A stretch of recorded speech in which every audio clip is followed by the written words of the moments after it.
Okay, so get this right. We're going deep undercover for this deep dive, straight into the heart of the NYPD, but not in the way you'd think. Not the usual busting down doors kind of action. Nope.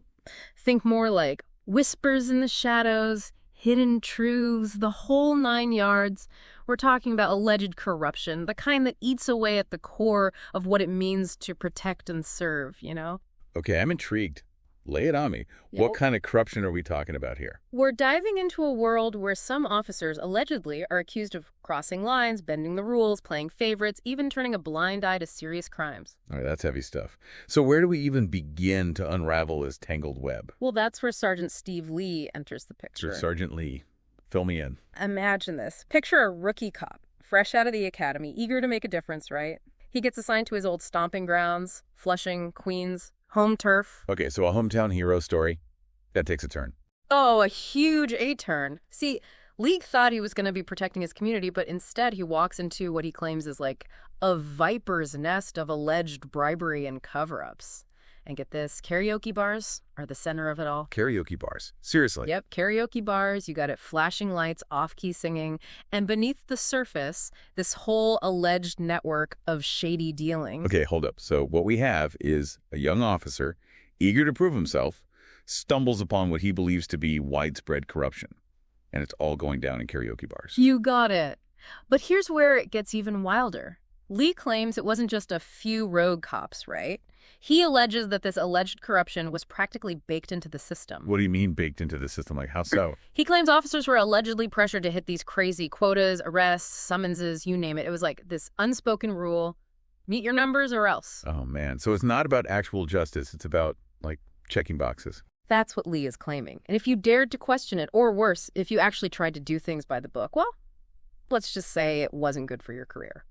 Sounds like a recipe for disaster. Yeah. So we're talking about a system where the pressure to conform, to keep quiet, was immense. Exactly. And to give you a sense of just how high the stakes were, Lee tells this story, this chilling story, about a woman who reported being drugged and raped at one of these karaoke bars. Oh, God. That's awful. Right. And guess what? Lee claims the police report just vanished. Poof. Gone. Wait, what? Vanished? Like someone just made it disappear? That's what he claims happened. And to him, it was like a huge red flag, a sign that something was seriously, seriously wrong.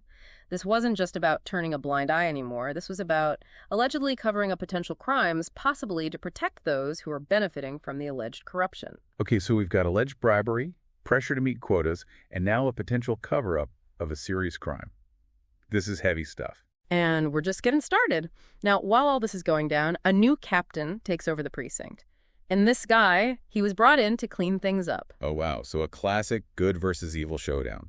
You could say that, but it wasn't some Hollywood action flick, right? This was real life with real consequences. So what happened? Did this new captain, like, shake things up? He tried. He really did. But according to Lee, the pushback was fierce. You see, the new captain represented a threat to this whole established order, and those who allegedly benefited from the alleged corruption, they weren't just going to sit back and watch their power disappear. I bet. It's like, talk about a rock in a hard place. Exactly. You've got this captain trying to do the right thing, but he's walking into this minefield of entrenched power and alleged corruption. And then you've got officers like Lee caught in the middle, trying to navigate this impossible situation, unsure who to trust. So not only is there this pressure from higher-ups to allegedly engage in shady behavior, but there's also the fear of what happens if you blow the whistle. Exactly, because if Lee talks, he risks his career, his reputation, everything. But if he stays silent, he's complicit in a system that he believes is deeply, deeply flawed. And trust me, it's only going to get more intense from here. So we left off with Lee, right? Stuck in this system where doing the right thing felt impossible. Like, talk about pressure. Yeah, and it's about to get even more intense because now it's not just about witnessing the alleged corruption. It's about the pressure Lee claims he faced to actually participate. And it wasn't like a subtle nudge, you know? Lee says it was in your face, this constant pressure to meet those quotas no matter what. Right. And he's very clear about this. It's not about serving justice. It's about playing the game, hitting those numbers. Exactly. And if you didn't, if you even hesitated, well, let's just say your career could end up on the fast track to nowhere. He paints this picture of a department where he alleges if you spoke up, if you questioned the way things were done, you became a target. Oh, yeah. Lee claims you'd get the worst assignments, zero support from your superiors. It was like you were being ostracized for simply wanting to do your job the right way. And he's not the only one, right? Yeah. We've got other officers, like Adrian Schoolcraft, who tried to expose what was going on. Schoolcraft's story is wild. So he's hearing these superiors putting the squeeze on officers to make bogus arrests, right? Yeah, and Schoolcraft, he's got this moral compass. He can't stay silent, so he starts recording them, secretly taping these conversations, gathering evidence of what he sees as serious misconduct. Gutsy move. Talk about putting yourself on the line. No kidding, but here's the crazy part. Instead of investigating his allegations, they turn the tables on him. Wait, seriously, what do you mean turn the tables? They have him committed, like involuntarily committed to a psychiatric ward. Are you kidding me? That's insane. Yeah, you can't make this stuff up. And it's a chilling thought, right? Someone tries to expose wrongdoing, and they're painted as mentally unstable. It's like something out of a movie, right? Trying to silence the whistleblower. Yeah. It makes you wonder, how often does this kind of thing happen? Right, and it's not just Schoolcraft. We've got Edwin Raymond as well. Another officer who refused to stay silent. He files a lawsuit, right? Takes on the entire system. He does. And in his lawsuit, Raymond alleges years of harassment, intimidation, all because he called out what he saw as racial bias within the NYPD. Wow. So we're talking about a pattern here.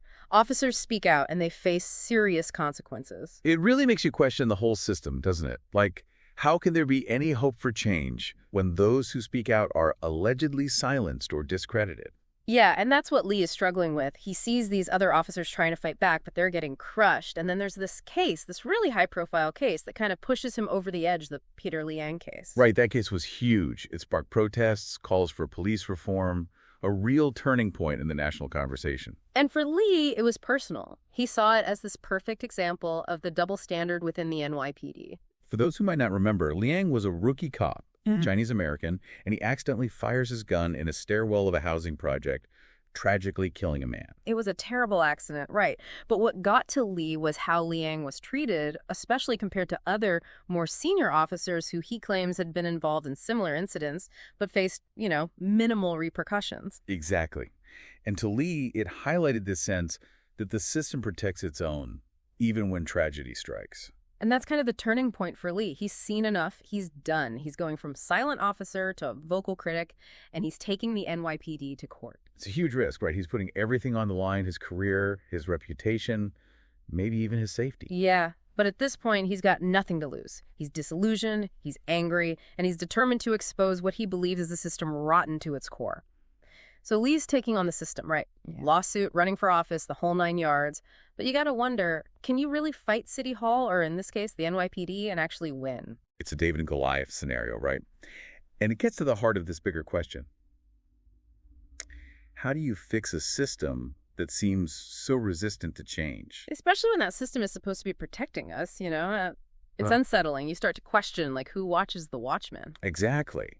And Lee's story, it's not just about him, right? It shines a light on the experiences of countless officers who might be facing similar pressure, similar dilemmas. And the crazy thing is, right, when Lee tries to make changes from the outside, those same walls he kept hitting as a cop, they're still there.